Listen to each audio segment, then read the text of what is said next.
नमस्कार, आप देख रहे हैं दूरदर्शन किसान। कोविड-19 पर खास कार्यक्रम कोरोना से कैसे लड़े किसान में आप सभी का स्वागत है। मैं हूं आपके साथ मोनालिसा। देश में कोविड-19 की रोकथाम, नियंत्रण व प्रबंधन की उच्च स्तर पर निगरानी की जा रही है। माननीय प्रधानमंत्री स्वयं संबंधित मंत्रालयों, विभागों, राज्यों और केंद्र शासित प्रदेशों के उच्च अधिकारियों के साथ नियमित रूप से स्थिति की निगरानी व समीक्षा कर रहे हैं। कोविड-19 पर स्वास्थ्य मंत्रालय की प्रेस वार्ता पर आइए देखते हैं ये रिपोर्ट। अब तक देश में 3,252 लोग जो हैं वो क्योर हो चुके हैं। कल सबसे ज़्यादा संख्या में 705 लोग रिकवर हुए हैं, क्योर हुए हैं and it takes our recovery percentage to 17.48%। कल से टोटल 1,336 एडिशनल कंफर्म केसेस आए हैं which takes our confirm cases to 18,601। इससे पहले जैसे हम लोगों ने बताया है कि 3 डिस्ट्रिक्ट थे जिस पर पिछले 28 दिनों से केसेस नहीं आए हैं, उसमें एक और नया जिला अब प्रतापगढ़ राजस्थान ऐड हुआ है। इसके साथ ही टोटल 61 डिस्ट्रिक्ट्स हैं देश में, 23 स्टेट्स और यूनियन टेरिटरीज में, जहां पिछले 14 दिनों से कोई केस नहीं आया है। जो 4 नए जिले इसमें ऐड हुए हैं वह हैं लातूर, उस्मानाबाद, हिंगोली, वाशिम महाराष्ट्र से। इसके साथ ही भिवानी एक जिला था जो पहले हमारी लिस्ट में था, जिसमें पिछले 14 दिनों से केस नहीं आए थे, वहां पर केस रिपोर्ट हुए हैं। इसी के तहत मैं आप सभी से और आपके द्वारा सबसे यही रिक्वेस्ट करूंगा कि सभी जिलों को निरंतर प्रयास करते रहना है कि उनका status in terms of case management maintain रहे और बेटर हो। हेल्थ मिनिस्ट्री ने कल नॉन कोविड फैसिलिटीज में ऐसे केसेस का पता लगने पर क्या करना चाहिए उससे संबंधित एक दिशा निर्देश जारी किया है। इसके तहत हॉस्पिटल्स में ऐसे इश्यूज की मॉनिटरिंग के लिए हॉस्पिटल इन्फेक्शन कंट्रोल कमेटी को रेस्पॉन्सिबल बनाया गया है। यह कमेटी इंश्योर करेगी कि उस हॉस्पिटल के health care worker infection prevention और कंट्रोल गाइडलाइंस पर प्रॉपर्ली ओरिएंटेड हों। कोई भी अगर पॉजिटिव केस आता है उस हॉस्पिटल में तो वह लोकल हेल्थ अथॉरिटीज को सूचित करें और पेशेंट को उसी हॉस्पिटल के प्रॉपर आइसोलेशन वार्ड में ट्रांसफर करें। अगर ऐसा कोई पेशेंट पाया जाए तो उसको इमीडिएटली मास्क लगाया जाए और एक डेडिकेटेड हेल्थ वर्कर ही उस केस को अटेंड करे, और जब वह अटेंड करे तो वह भी रिक्वायर्ड प्रिकॉशंस ले।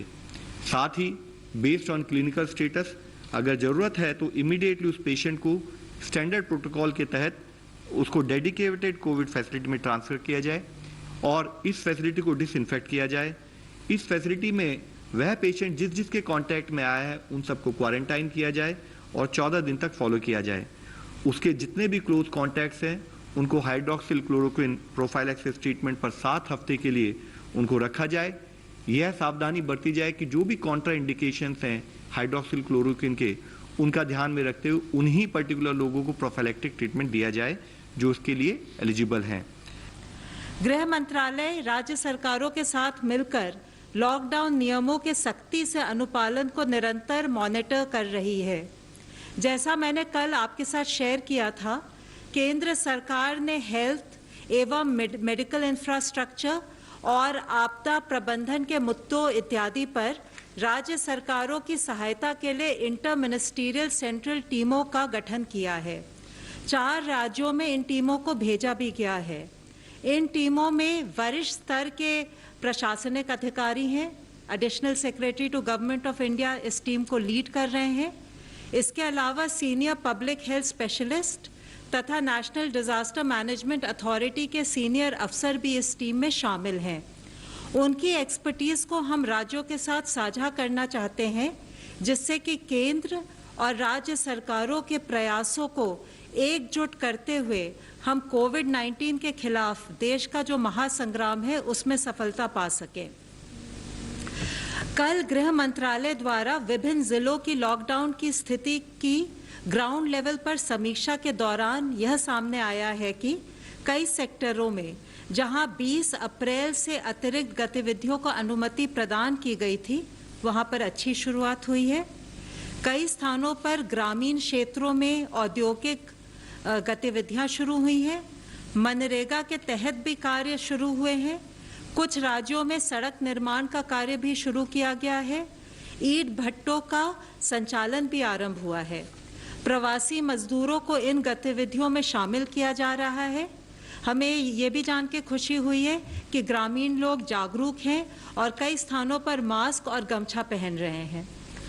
हम उम्मीद करते हैं कि इन व्यवस्थाओं से ग्रामीण अर्थव्यवस्था को गति मिलने के साथ साथ कृषि और मनरेगा गतिविधियों के माध्यम से मजदूरों को रोजगार भी मिलेगा। कोविड-19 के साथ जो अभी अपना जो फाइट जो हो रहा है उसमें उनको कैसे शामिल किया जाए, तो आप देखिए 3 तरह की चीजें इसमें हो रही हैं। एक तो प्रिवेंटिव में जैसे सोशल डिस्टेंसिंग, अब जैसे मार्केट्स में, शॉप्स में, बैंक्स में, ज़्यादातर राशन शॉप्स में, अभी मंडीज खुल रही हैं वहाँ पे, और इनको वहाँ पे सोशल डिस्टेंसिंग वहाँ पे वो करवाना है।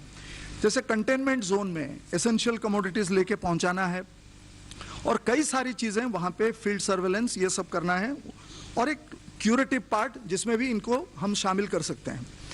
और अगर हम इसमें देखें ये जो इसको करने के लिए, क्योंकि कभी कभार स्टेट गवर्नमेंट को और डिस्ट्रिक्ट एडमिनिस्ट्रेशन को यहाँ से एक जगह जहाँ पे फील्ड जो वॉलंटियर्स हैं या हेल्थ प्रोफेशनल्स हैं उनको शायद एक जगह से दूसरी जगह तक लेने की ज़रूरत पड़ सकता है।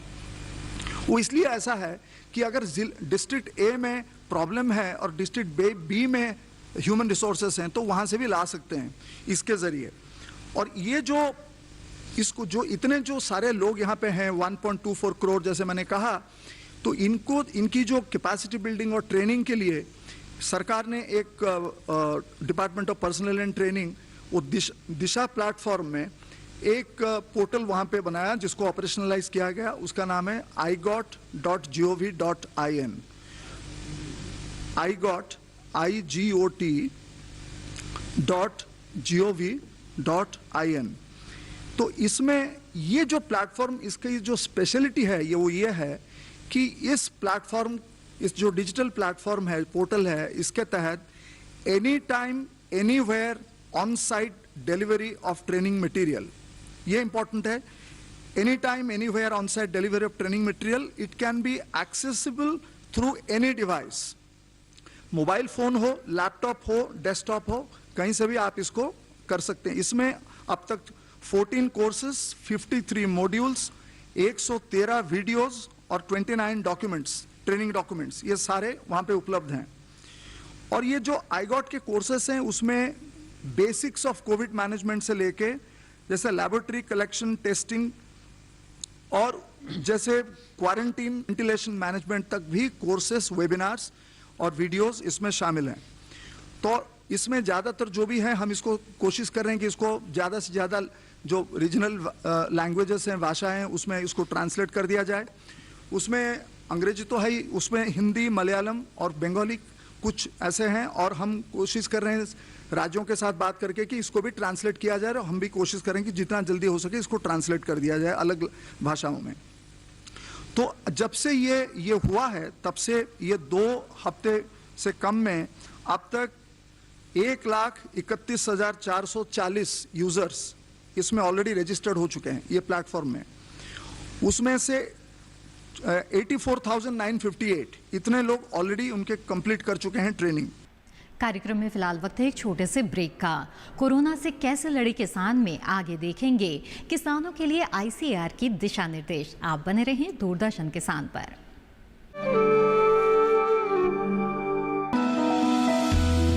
जानकारी जो किसानों के लिए हो लाभकारी, समस्याओं पर पड़ेगा समाधान भारी,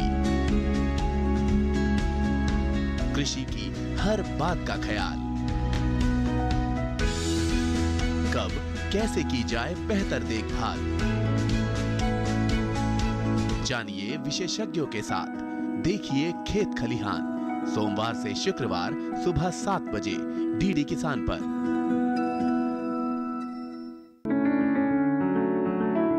महका महका घर आंगन, हरियाली से खिलेगा तन मन, छत पर छोटी सी बगिया, जरूरत भी पूरी, शौक भी पूरा। देखिए छत पर बागवानी, शनिवार सुबह 9 बजे।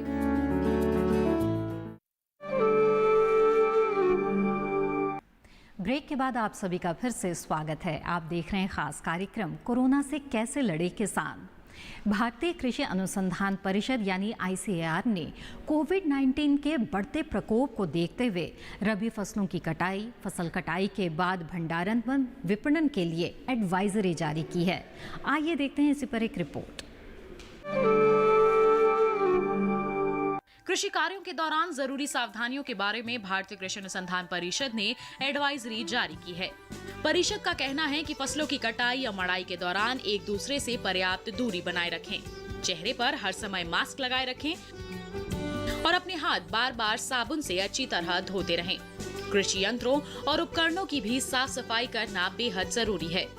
भारत के उत्तरी राज्यों में गेहूं पकने की अवस्था में है।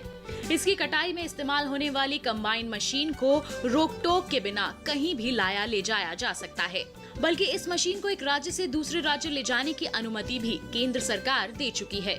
गेहूं के अलावा सरसों भी उत्तर भारत में रबी सीजन की महत्वपूर्ण फसल है। इसकी हाथ से कटाई और कटी फसल की मड़ाई का काम जोरों पर है। ऐसे में किसानों और श्रमिकों को साफ सफाई का खास ध्यान रखना होगा। इस समय मसूर और मक्का की कटाई जबकि मिर्च की तुड़ाई का काम जारी है, चना भी पकने को तैयार है।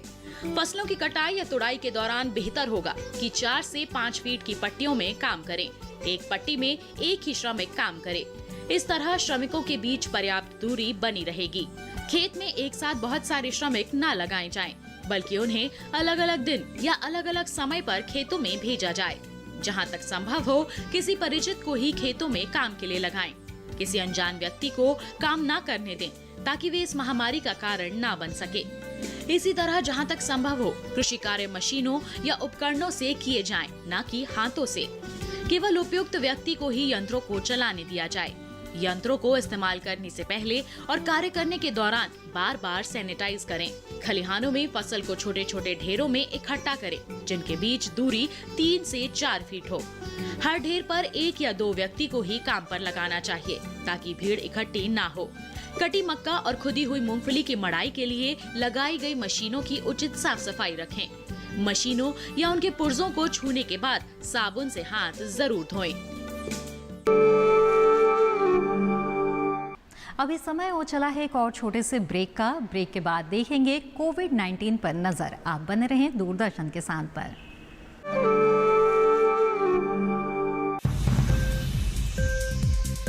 उपज के भाव ताव,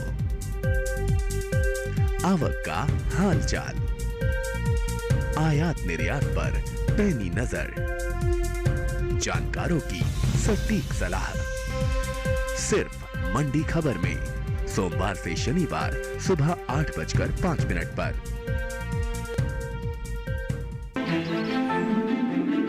बादलों की लुका छिपी,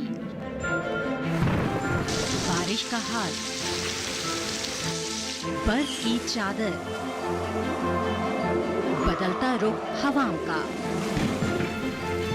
और मौसम के लिहाज से कैसे करें खेती, और भी बहुत कुछ। मौसम खबर लाइव रोजाना सुबह 8:30 पर, शाम 5 बजे और 7:30 पर। ब्रेक के बाद आप सभी का फिर से स्वागत है। आप देख रहे हैं खास कार्यक्रम कोरोना से कैसे लड़े किसान।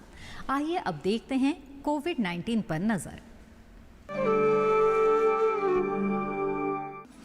हिमाचल प्रदेश में मास्क की मांग को पूरा करने के लिए राष्ट्रीय ग्रामीण आजीविका मिशन से जुड़ी स्वयंसेवी संस्थाओं ने भी कमर कस ली है। अब तक ये स्वयंसेवी संस्थाएं 1 लाख से ज्यादा मास्क बना चुकी हैं। नारी शक्ति ने कोरोना वायरस को फैलाने से रोकने के लिए प्रशासन के साथ कदम बढ़ाए हैं और मास्क की मांग को पूरा किया जा रहा है। डीडी न्यूज की इस टीम ने जब इन महिलाओं से बात की तो वे बेहद उत्साहित नजर आईं। हम दिन में सर 200 मास्क बना लेते हैं। इसके समय हमें घर का गुजारा भी चल रहा है। हम जैसे बेले थे, जैसे कर्फ्यू लगे हुए हैं, इसके कारण हम घर में बैठे ही 200 मास्क बना रहे हैं दिन में। 50 to 70 हम डेली बना लेते हैं और ये हमें जो मटेरियल है ग्रामीण विकास विभाग की तरफ से प्रोवाइड किया जाता है। मिशन की ऊना जिला की कार्यक्रम प्रबंधक ज्योति शर्मा ने कहा कि लॉकडाउन के समय में मास्क बनाना स्वयं सहायता समूहों के लिए आमदनी का जरिया बना है। मिशन के राज्य कार्यक्रम प्रबंधक रविंद्र धीमान ने बताया कि सरकार ने 110 स्वयं सहायता समूहों के करीब 350 महिलाओं को ट्रिपल लेयर मास्क बनाने की जिम्मेदारी सौंपी है।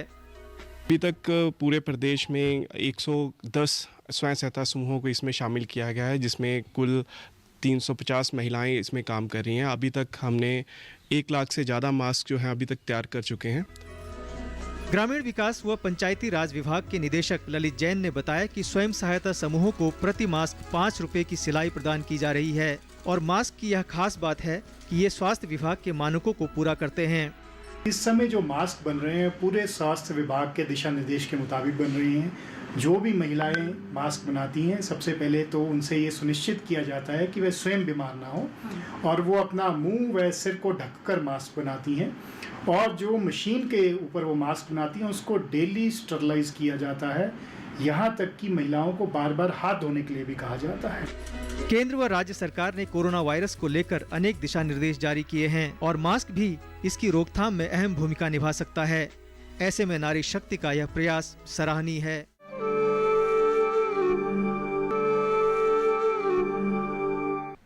फिलहाल वक्त है एक और छोटे से ब्रेक का। ब्रेक के बाद देखेंगे कोविड-19 पर डॉक्टरों की सलाह। आप बने रहें दूरदर्शन किसान पर।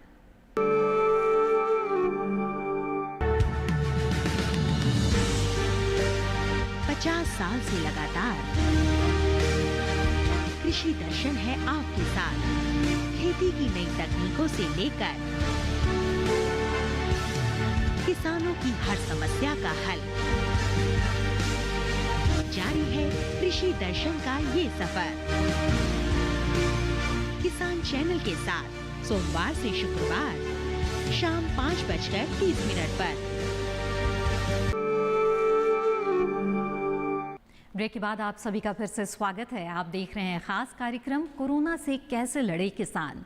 आइए अब देखते हैं कोविड-19 पर डॉक्टरों की सलाह।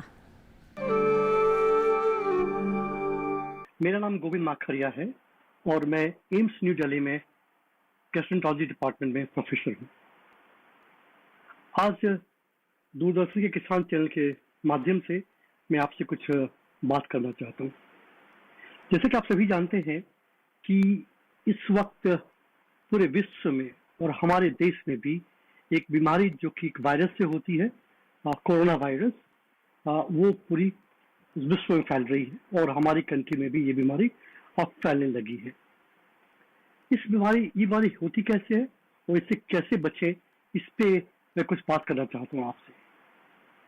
पहले जो बीमारी कैसे होती है ये समझे हम।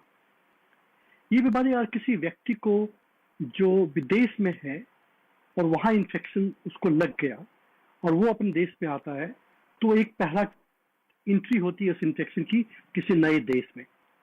अब ये इन्फेक्शन एक आदमी से दूसरे आदमी को फैल सकता है। 2 तरीके फैलने की। पहला तरीका ये है कि अगर किसी व्यक्ति को इन्फेक्शन है और उसको खांसी आए, तो खांसी आने से जो हवा बाहर निकलती है उसमें बहुत से वायरस भी निकलते हैं खांसी में और वो पूरे वातावरण में फैलते हैं। और ये वायरस जब तक रहते हैं, करीब करीब थोड़ी देर रहते हैं इसमें, हवा में रहते हैं और फिर नीचे सतह पे बैठ जाते हैं। किसान साथियों, अपने स्वास्थ्य का ध्यान रखें। रबी फसलों की कटाई, भंडारण व विपणन के लिए ICAR द्वारा जारी दिशा निर्देश का पालन करें। और इसी के साथ आज के कोविड-19 पर हमारे खास कार्यक्रम कोरोना से कैसे लड़े किसान में बस इतना ही। मुझे दीजिए इजाजत। आप बने रहें दूरदर्शन किसान पर। नमस्कार।